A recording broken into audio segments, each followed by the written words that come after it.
What did it cost me? It cost me a marriage. It cost me the reinvention, as you mentioned, someone who thrives on reinvention. It's cost me relationships. It's cost me friendships. It's cost me time. Years later or decades later, when you can reflect on those things to say, yeah, did I work like 18 hours a day when starting new ventures? And did that take my focus and attention away from the people that I cared most about or the people that cared most about me? It sure did. That's the part of success nobody puts on LinkedIn.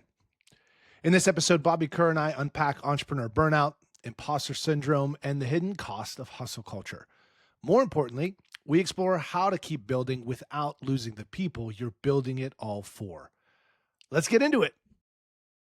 Well, you guys are in it today because we got one of the guys. You're not going to, first of all, I know like if you've been listening to the podcast for a minute, you're going to find an episode that goes, man, that hit. That was fun. That was cool. I want to meet that guy. Today's one of those days. I am pumped to introduce you to Bobby Kerr. He is a dynamic entrepreneur, real estate coach, marketing expert, and brings a unique blend of rock star energy and sharp business acumen to everything this guy does. He was the former co-leader of the Sean Ashley team in Remax Heritage Blue Springs, voted the best real estate team in Kansas City, was also the founder of LOC8TE, which is a Google business profile marketing agency, and was one of the co-creators of a pretty epic podcast with a bunch of Royals Hall of Famers, known as Always Be Cool podcast. But Bobby's story is one of reinvention and relentless hustle. This guy, look, he's built multiple successful ventures across real estate, home services, media, but what truly sets Bobby apart is his alter ego, Bon Jovi. What you may not know is Bobby is the world's top 1980s Bon Jovi tribute performer, touring nationally and commanding stages with the same energy that he brings to his business coaching. He understands that whether you're selling a house, building an agency, or singing Living on a Prayer to a packed room, it all comes down to branding, storytelling, and creating an unforgettable experience. Today, this guy focuses on empowering other agents to build thriving independent businesses while maintaining high-performance mindsets.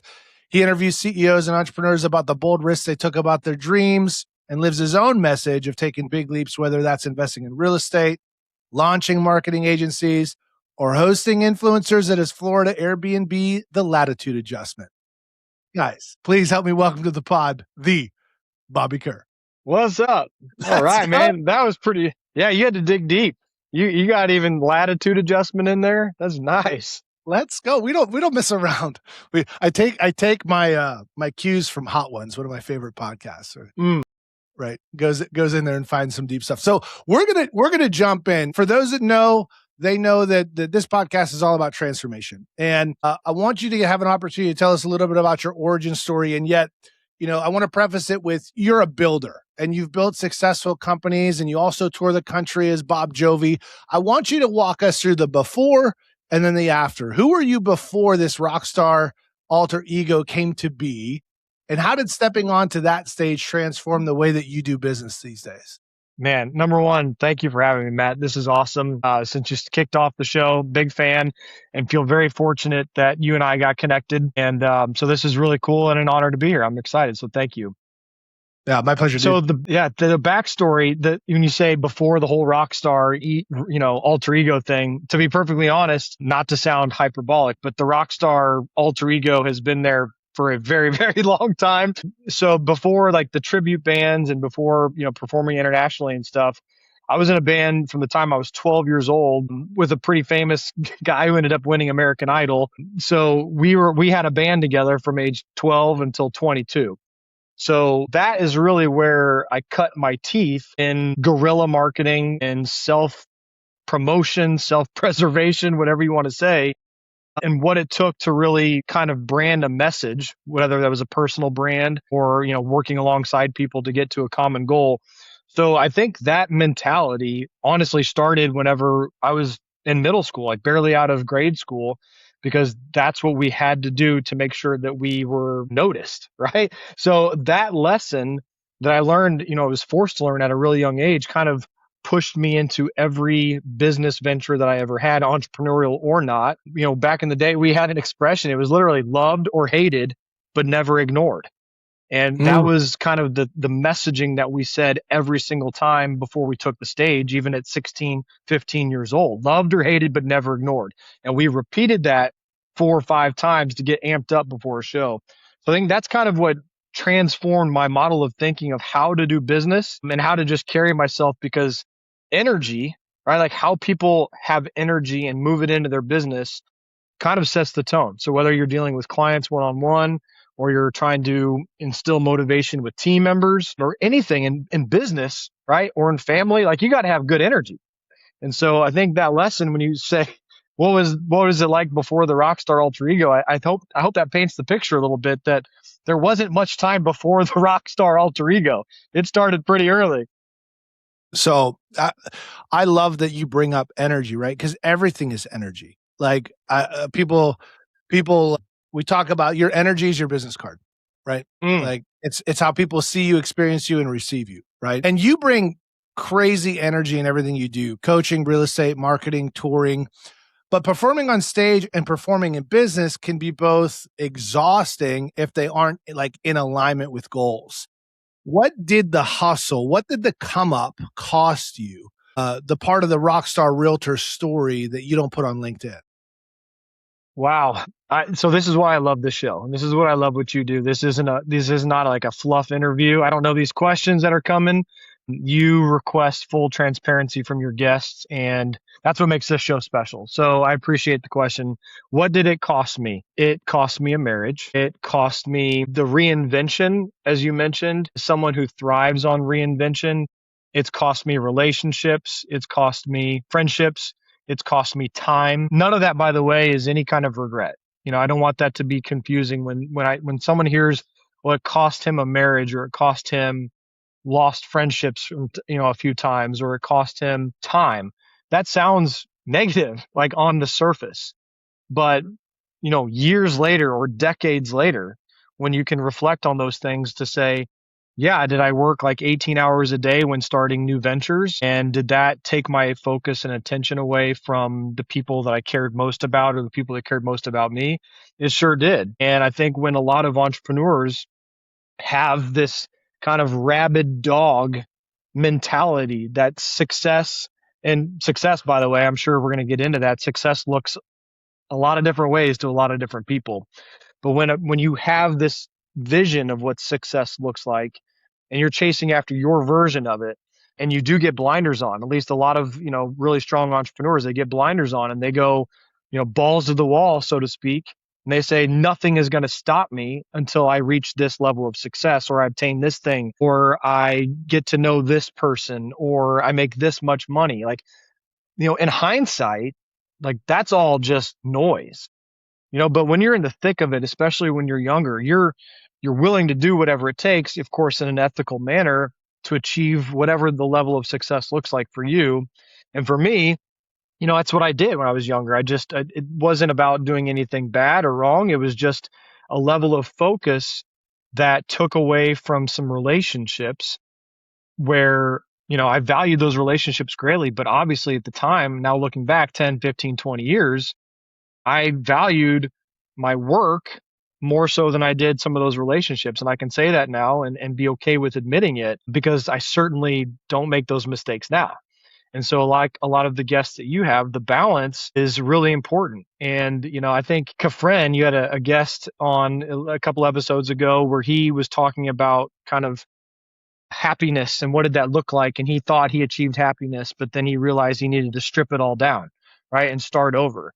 I think personally, I can really relate. I related to that story a lot when he spoke, because as a builder, I love to build. I love to build up other people. I love to build organizations. I love to take a plan that started with a seedling and then really just grow the heck out of something. And I've done that several different times in my career, and it usually works out. But to the detriment sometimes in the past. We're talking, one, two, three times, but where you lose relationships because some people, it's a really hard thing to come to grips with and to understand, especially for someone that's not entrepreneurial. And so looking back, that thing that cost me, in time, I mentioned time, whenever you do like to rebrand and you said the reinvention term, right? Like I not on purpose, but have become like a master of reinvention. And that's not changing me as a person. That's not being a chameleon in terms of changing who a person is, but like I love a challenge. And so, when I love the challenge, it's almost psychopathic that I love to start over. Like every 24 months for the last 20 plus years of my working career, I've hit the reset button. That's for most people that are listening to that, they're thinking this is a crazy person. This is a psychopath that said he likes to change every 2 years. And I know thank God, I really do mean that. Thank God I have a woman in my corner that now, past the practice marriage that I said I lost, right? But the current relationship that I'm in with Allison, she's my biggest fan. And so when I want to reinvent or I want to grow something, she's right there in my corner saying, go get them. Like, what can I do to help you?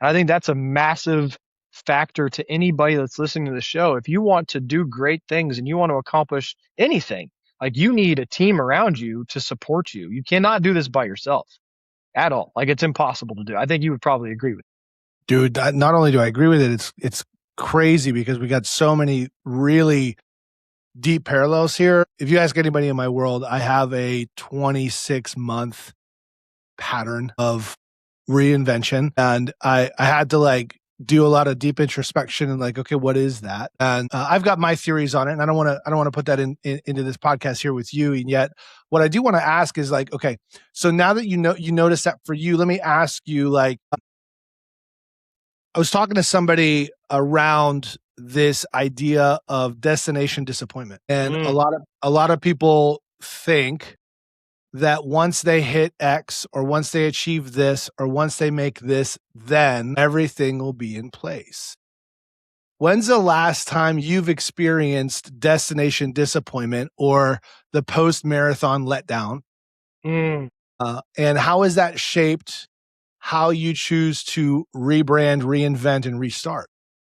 Man, that's a good question. And I've listened to some of your other shows, right? And I know that you've asked that type of question, reworded a few different times with people. And so I thought you might ask me that. I'm gonna have to think through it as we go on specific things for me, but that is a real thing. And I've never heard it put like destination disappointment, but that's it. I think a lot of people, I don't think this is just about entrepreneurs. I think people in general, especially living in the 21st century, when, everything's pretty easy to get access to, no matter who you are. Everyone has the internet.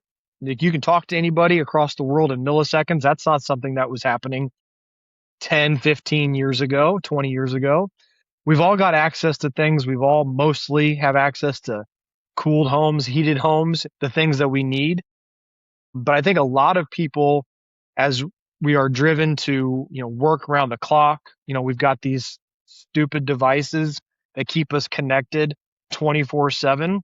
And I think intentionality, if that intentionality is not omnipresent, where you have to detach, then you're constantly just grinding, whether you're working a 9-to-5 job or a 9-to-7 job or running your own business, right? If you're working the wheels, if you're spinning the wheels that hard, that fast all the time, then you're really always going to be looking for some kind of external factor to almost alleviate the pain of the constant hustle. I hope that makes sense when I say it like that. And so I don't think this is an entrepreneurial thing in specificity with us, but for people in general, people are always looking for something to try to make them happy.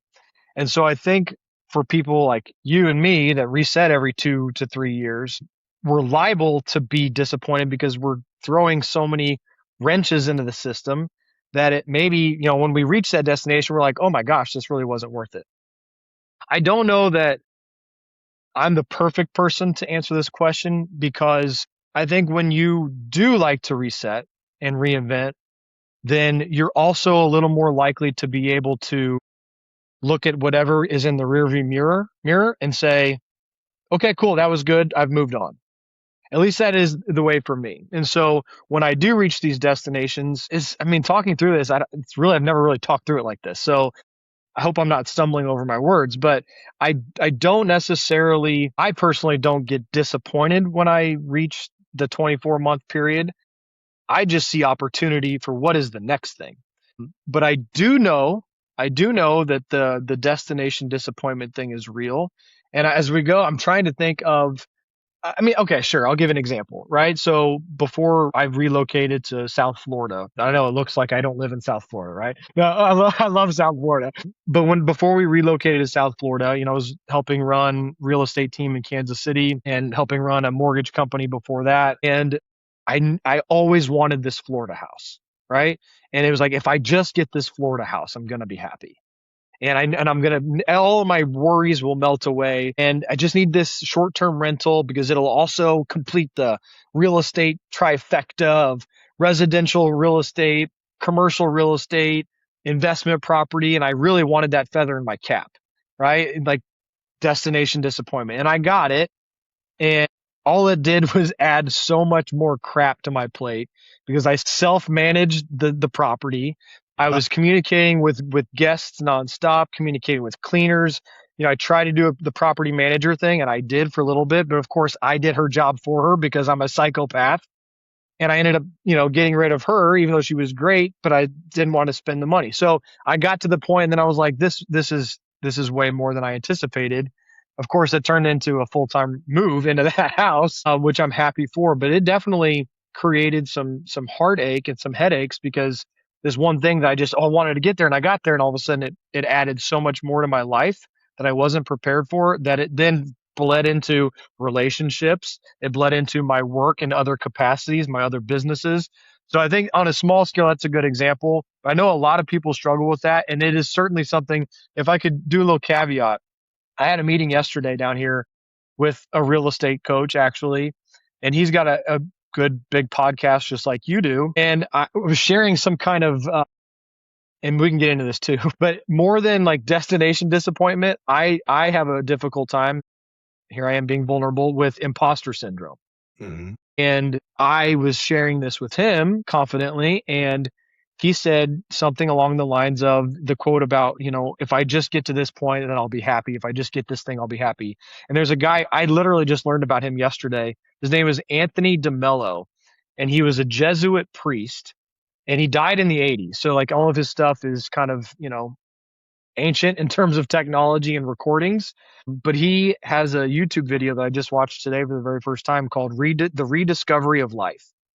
And it's essentially about detachment from the idea of when I get this thing, I'll be happy, right? Or what is it that actually like thrills in life or exciting moments? That is not happiness. Those are byproducts, things that make you happy when you do them, but in and of themselves, that's not happiness.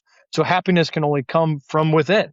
You can only be happy because you're a truly happy person, or you're truly appreciative or grateful for the opportunities and the things that we have in life and the relationship. So it's interesting that you asked that question because I just listened to this phenomenal, 30, almost 40-year-old video of a gentleman talking about this very thing of the rediscovery of life.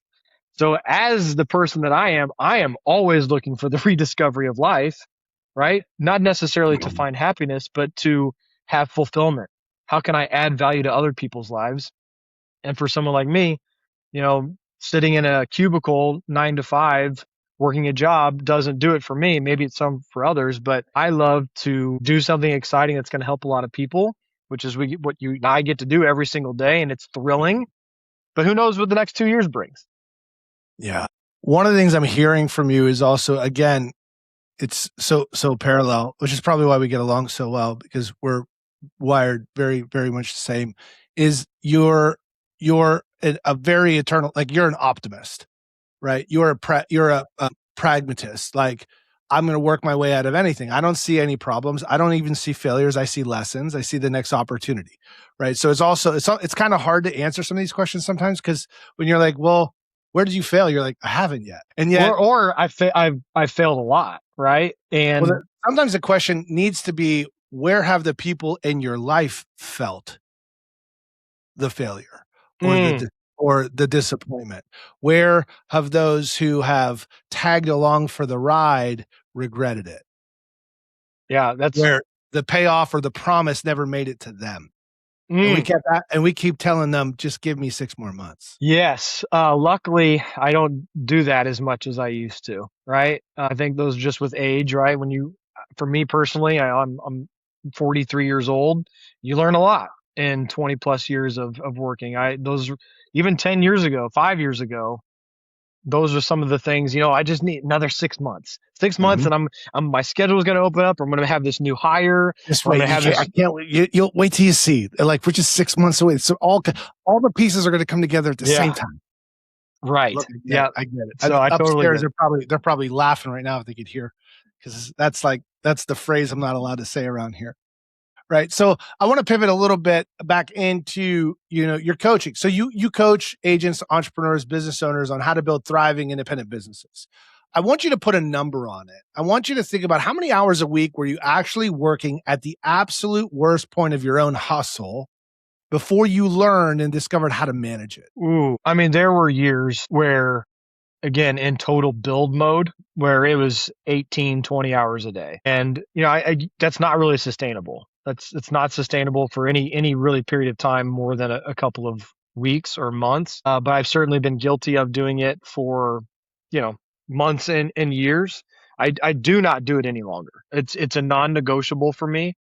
Also for Allison, like we have come up with a plan that we are respectful of each other's time and respectful of each other. Because if I'm dedicating that much time to something that's helping other realtors or helping other businesses scale and grow, how selfish of me that I'm giving them more energy than the person who's most important to me in life, right? So it's no longer a negotiable thing. I just don't do that. So, but I've certainly done it in the past, and it was 18, 20-hour days where you're barely getting any sleep.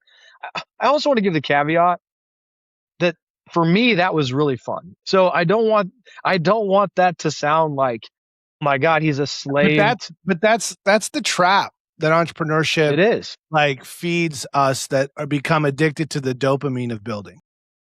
That's exactly what it is. And so everyone that reads entrepreneurial books or, business books, Gary V, for instance, who's a world-class marketer, and most entrepreneurs know him and for being, loudmouth and crass and in your face about what it takes to win in marketing and online visibility and branding.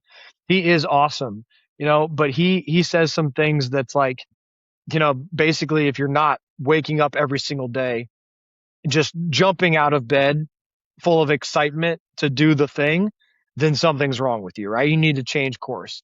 I think that's a little much. Okay. I love what I do every single day, but sure, I'm not like thrilled to get out of bed every single day to make sure that I hit the gym by 6:30 so that I can be back at the house by 8, so I can be showered and cleaned up to have my 6 sales calls I'm going to have for the rest of the day. Like, it's not necessarily all glamorous and exciting, but for builders, yeah, like it is exciting for the most part as a whole to build and to help people. And every sale that you make is a dopamine rush. Like, every new client you get is really, really exciting. And I think the people that listen to this podcast as entrepreneurs, as family members and heads of their household, maybe, like, you get that rush. If it's a real estate agent, you get somebody under contract, that's a rush, man. Like, and then all of a sudden to get them clear to close, whoosh, another wave of a dopamine hit, right? For me, every time a business owner comes to me or a real estate agent says, "Hey, my online presence sucks. Bobby, can you help me with locate?" Absolutely, we can, right? And as soon as we get that person set up, number one, as a customer, dopamine rush. Get their business profile set up on Google, dopamine rush. They start getting leads from it. Not only are they making money and getting the rush, but boy, when they tell me that what we did works for them, I'm getting probably a bigger rush than they are, to be perfectly honest, right? And then when they recommend me to somebody else, another giant rush. So like, it's this consistent like feeling of, these ebbs and flows. And then of course there's always the downside too, right? Maybe you lose a customer that you had for a long time and you don't really understand why, and they don't communicate with you, or, you worked your tail off and you ignored a relationship, just like we talked about earlier, and you've lost that person and they're no longer responding to your text, and you're like, what the hell?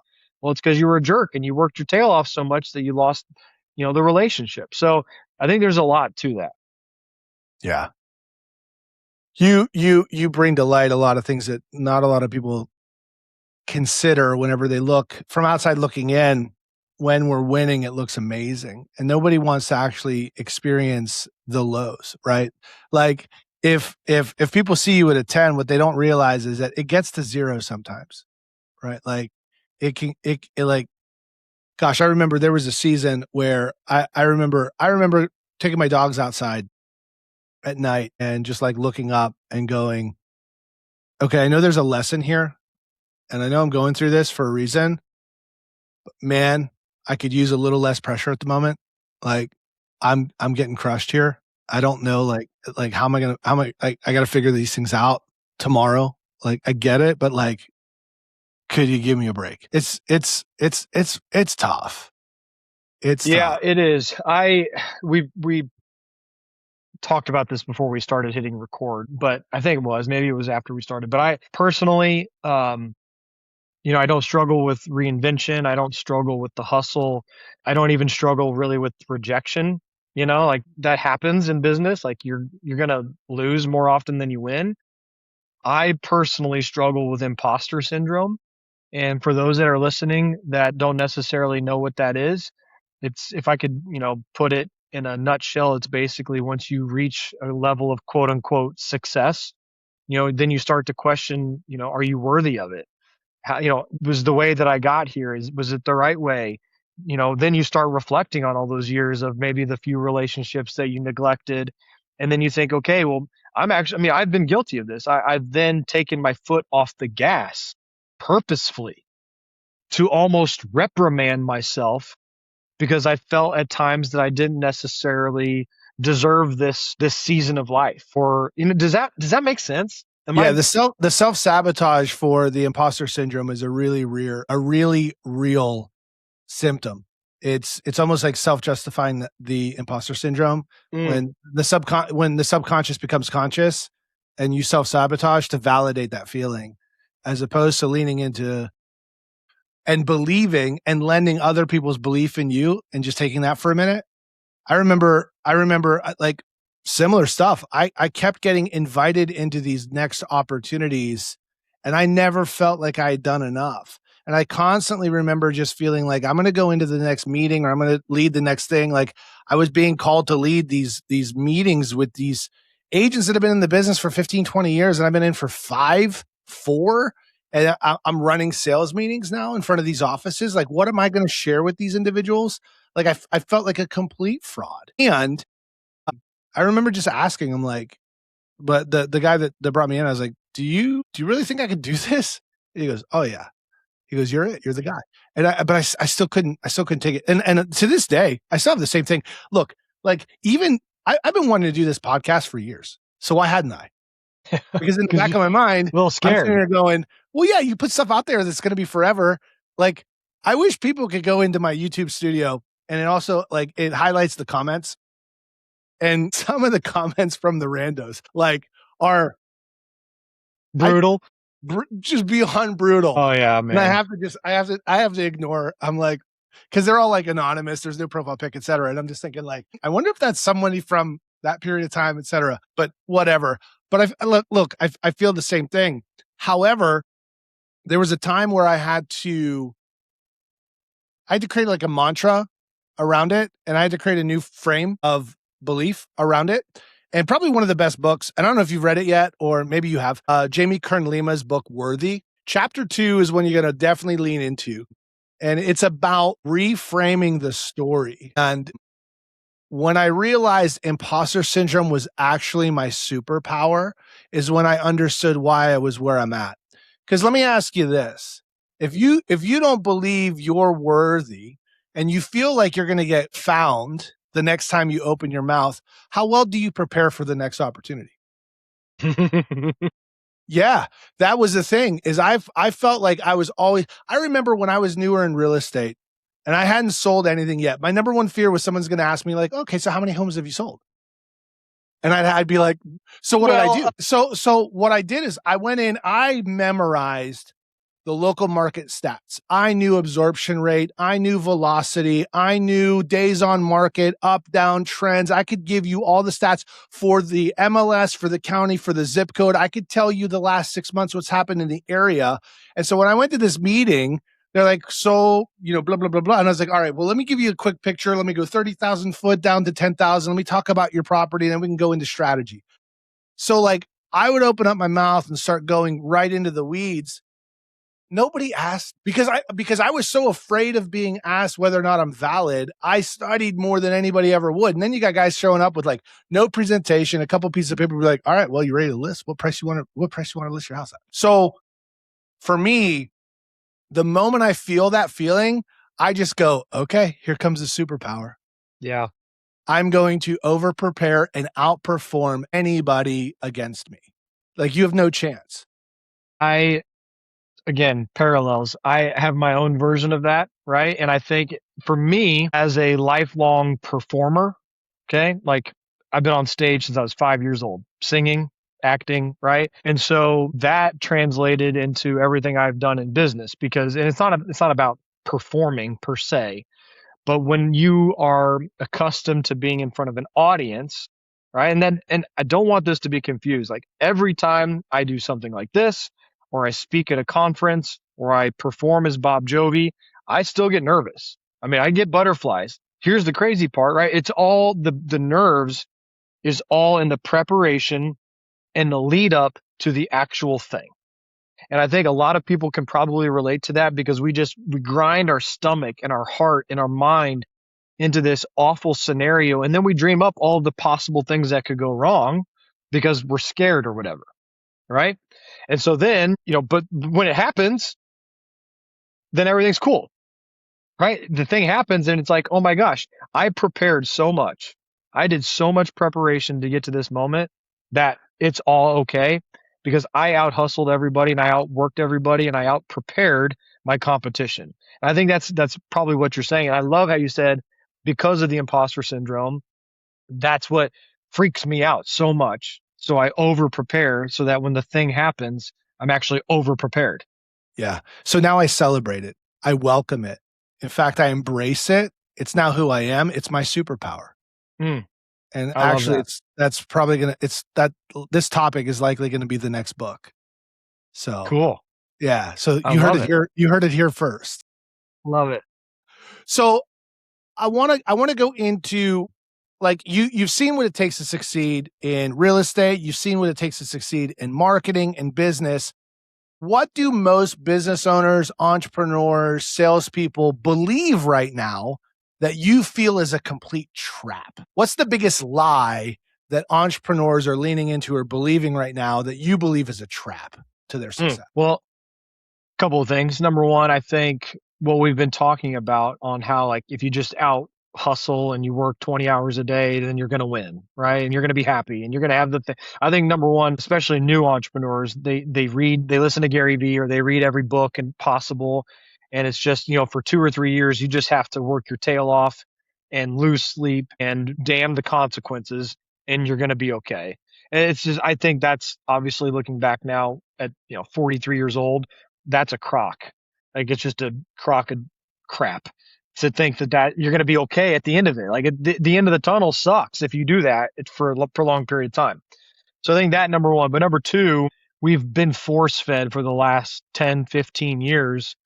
And it's still true today about social media in general that we got to be everywhere all at once, all the time. And so I can get a little bit technical, but I think holistically speaking, it's kind of the same thing. If you try to be everywhere all at once, all at the same time, you're going to burn out. Like, yes, we all have way better tools now than we did 15 years ago or 10 years ago or even 5 years ago. I mean, AI makes everybody more efficient if you use it properly and don't just use it as noise. But I think the idea of, well, I got to be doing 10 YouTube videos a week and I got to be doing, 15 reels on Instagram and I got to be doing a newsletter and I got to be doing my own podcast and I got to have Reddit threads that have mentioned my business 100 times a week and I got to have LinkedIn articles every single day and I got to do, the Facebook post to appease a certain audience. That is where I think a lot of entrepreneurs get into trouble because unless you're at a certain point where you can pay people or pay systems to really start to dial all of that stuff in for you without taking things off your plate, then you're going to burn out and it's going to crash. And so for me personally, I did that a lot in my earlier entrepreneurial. I was just trying to do everything. And as a natural marketer, I really was doing that so often that I really was just like a chicken with my head cut off. I was, a jack of all, master of none. And so, and I'll give a shout out. So, one of my former business partners, Summit Lending's CEO, Darren Copeland, Darren. I do know Darren. Darren is Yeah, one of the real ones. absolutely. And he has worked his butt off over the last, 30 years in the mortgage space. Shout out to his company. They were named the Association of Independent Mortgage Experts Broker of the Year last year. Okay.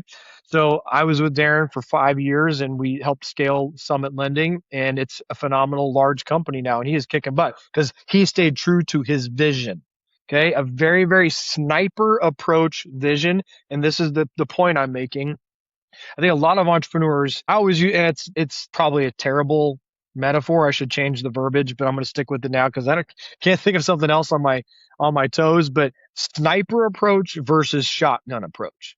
Okay. And so in my early career, I'll give you an example. I was with Darren when we had just started Summit Lending, and there was like 4 of us in the company, and Darren had the vision to recruit loan officers and to really grow the company to serve across, the entire country with loan officers all over different states. We hired a recruiting coach to help us with attraction, with mortgage loan officer attraction. And at the time, I had co-founded Kansas City's now largest and most successful home inspection company. So I was still owning and helping run Diamond Heritage Inspections.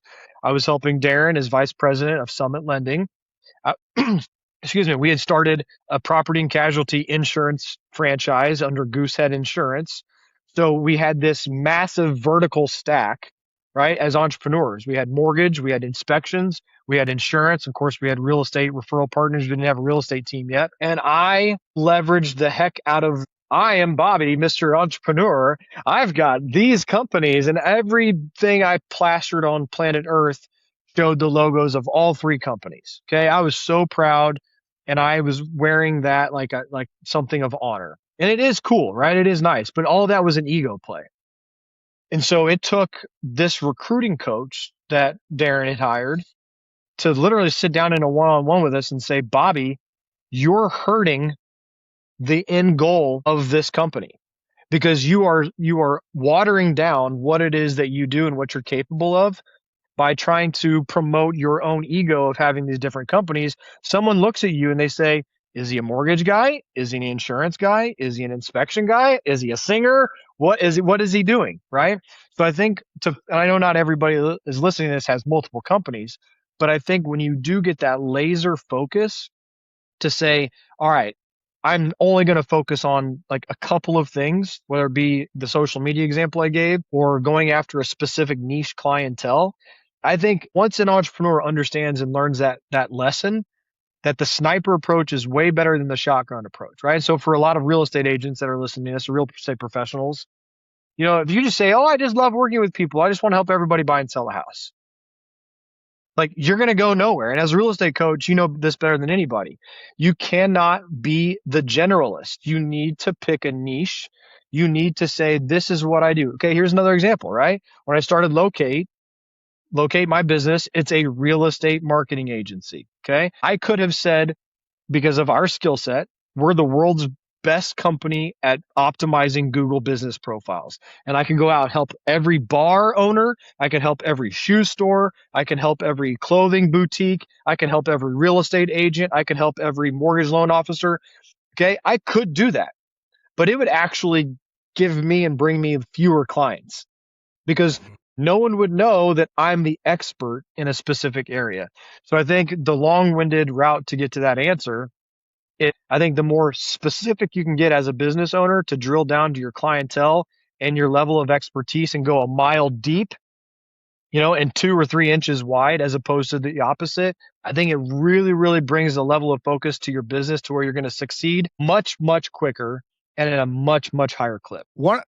If somebody's listening to Bobby for the first time, I want to stress this, and I can't oversell this. Like Bobby's understanding of the Google business profile and figuring out how, not just with Google and SEO, but now with his understanding of how AI is indexing people for search, you have to connect with Bobby to get your business in order.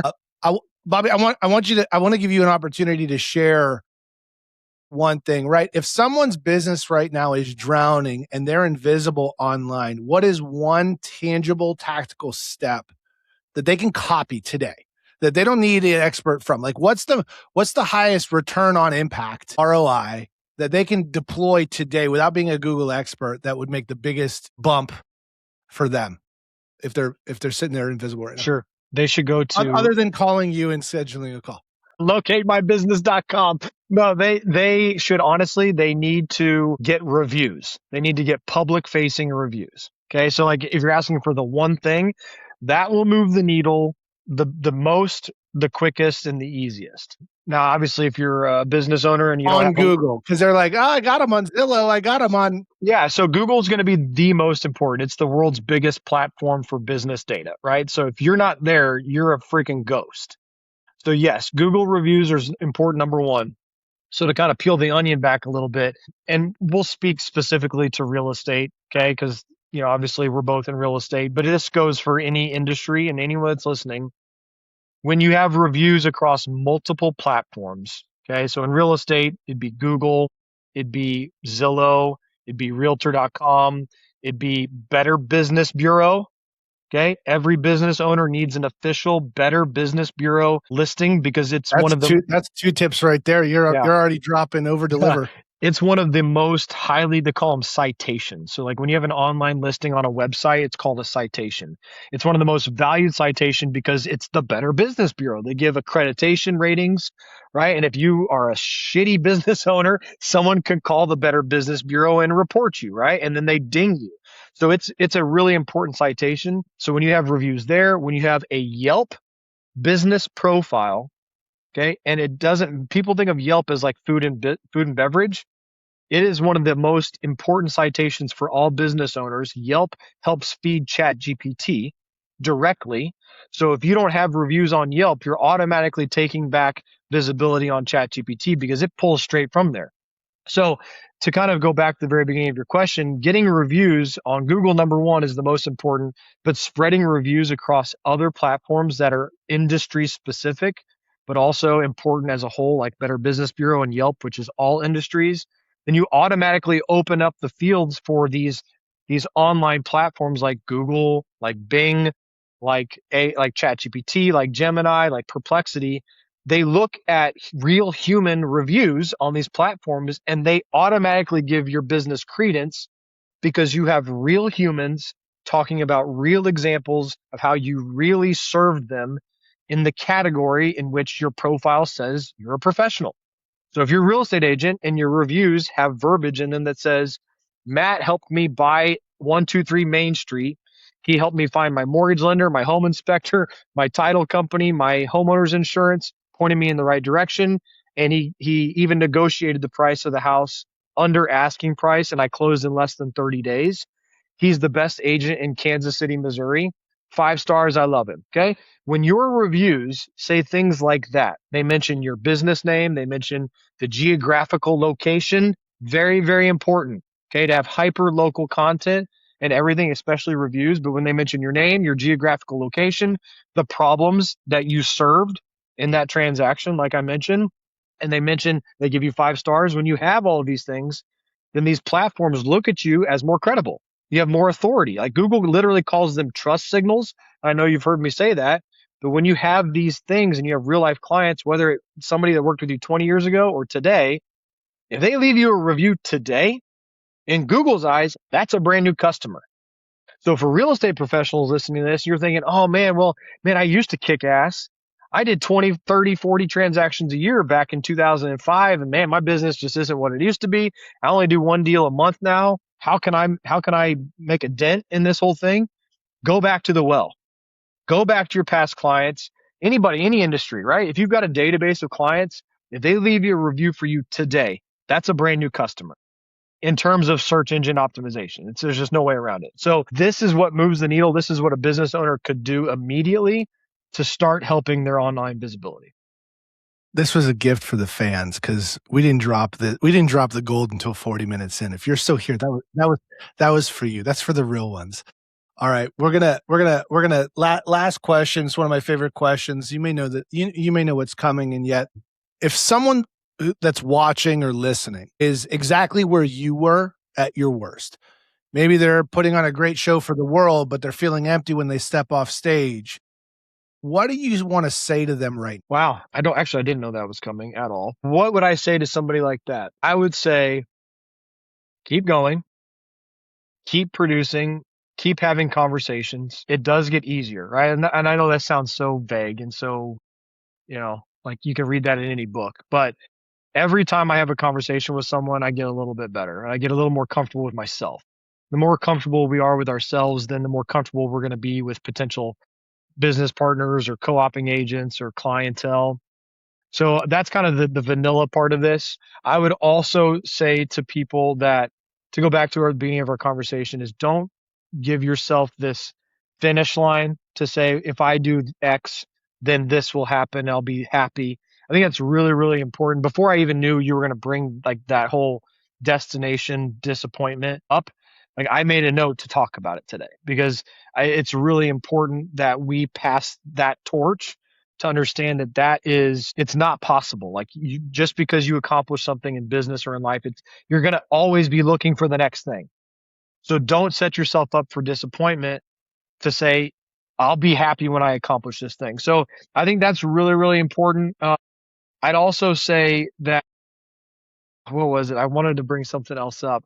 It was basically, yes, a lot of entrepreneurs, especially entrepreneurs that are just thinking about getting started, they say to themselves, I'm not yet ready to start.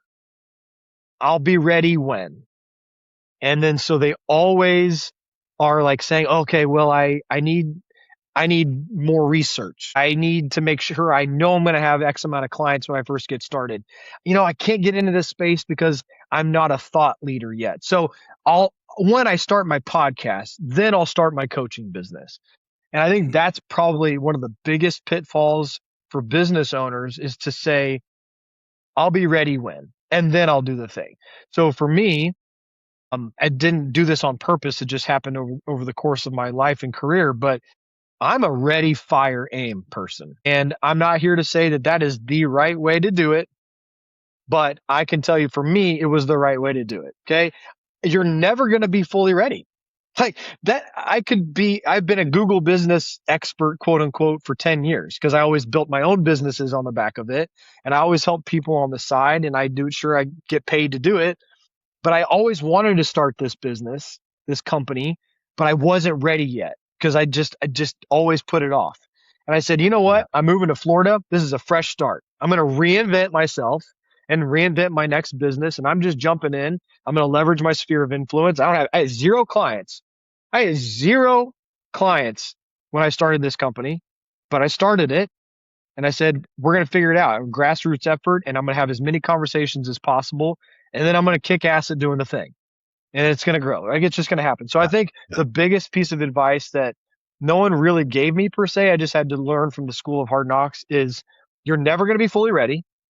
Just do it. Just freaking do it. Ready, fire, aim. Do not try to aim before you do the thing because you're going to miss and then you're going to get discouraged and you're going to talk yourself out of doing it. Yeah, dude. It reminds me of my favorite quote. And you can take it with you. You can package it. You can share it. Give me credit at least 3 times that it could be yours. It's ready's not a feeling. It's a decision. Oh yeah. Yeah. No one feels ready. If you're waiting to feel ready, you'll never be ready. You just need to decide. It's time to go.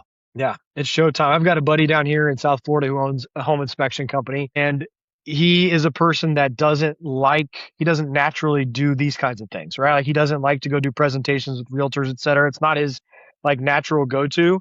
But when he's on an inspection and he meets a realtor and a client for the first time, he taught me this. And as a performer, I stole it from him. Before he's on the roof, he's inspecting the roof, waiting on the client, the realtor to come. He literally he taps his arm and he goes, "Showtime." Showtime. I do it now. So I did it before I got on this call with you. I did it yesterday before I went to my meeting with the other real estate coach down here in Florida. And it helps. And it's just that it's like an ignition switch. It just helps me get my mind right to say, maybe I don't feel ready, but I'm going to do the damn thing anyway, and it's go time. Dude, I can't thank you enough. I'm so excited we were able to make this work. For those who don't know, this was scheduled to be recorded last week and we had some technical difficulties. We had to punt and pivot, and here we are. I'm glad it happened because I feel like this episode is like 10 times better than what that one could have been. Yeah, man. Oh yeah. I came in jacked up because I wanted to make up for my crappy internet situation. So listen, if someone was resonating with your conversation and really wants to find out more and learn more about you and maybe learn more about Locate, drop them. What are the ways that people can connect with you? How can they find you? How can they set up a call with you? Absolutely. Thank you for that opportunity. First of all, just go to LOC8TEMyBusiness.com. That's LOC8. I know it's cheeky. LOC8TEMyBusiness.com. From there, there's about 1,000 call to action buttons to schedule time with me on my calendar. So get on 30 free minutes with me and we'll just talk through your personal business and what's going on with your online visibility. We are the true world's authority when it comes to Google business profiles. That's not hyperbolic. We are the best. My team is amazing. So if you are a person that's thinking my Google presence or my online presence, if you use ChatGPT and Gemini to search for yourself and you're not popping up, we need to have a conversation because there are things blocking and tackling that you need to be doing that you probably don't know to do. So LOC8TEMyBusiness.com, number one. You can find me on every major social media channel, on X, on YouTube, on Instagram, Facebook, LinkedIn, all the stuff. Usually it's at the Bobby Kerr for my personal stuff, and you can just search for Locate My Business, LOC8, and you're going to find us across the board. And so as a digital marketing agency, I try to stay pretty up to date on producing content, making sure that we're serving as many people as possible. Right on, dude. This is fantastic. This is super fun. If you guys are still here already and this type of conversation resonates with you, go ahead and click that subscribe button, smash the like, drop us a comment. What's the number one thing that you took from this? Come be a part of the fam. It's cooler when we're all together. All right. Till next time, we'll see you guys. This is the No Regrets Blueprint Podcast.